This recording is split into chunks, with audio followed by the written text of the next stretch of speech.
Hello everyone, good morning. এতদিন ধরে টানা বৃষ্টি হওয়ার পর ফাইনালি আজকে রোদের দেখা পেলাম। আর সামনেই তো আমার সেমিস্টার, তাই সকাল সকাল কোনো দিকে উঠে না তাকিয়ে ফার্স্টেই পড়তে বসে গিয়েছিলাম। তারই মধ্যে দেখি মা আজকে আমার জন্য ব্রেকফাস্ট নিয়ে এসছে।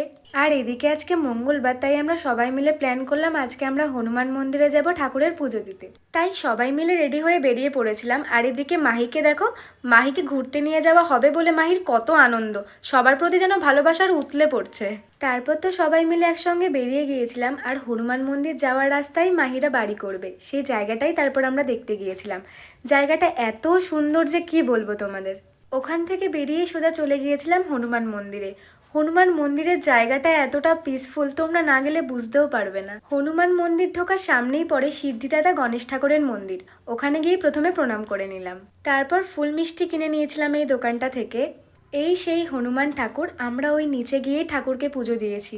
এই তো আমাদের সবার পুজো দেওয়ার ডান। আর আমরা এখন এসেছি মন্দিরের পাশেই পার্কে। পার্কে ঢুকে দোলনা চড়ে মাহি যে কি মজা পেয়েছিল ওর মুখ দেখে তোমরা বুঝতেই পারবে।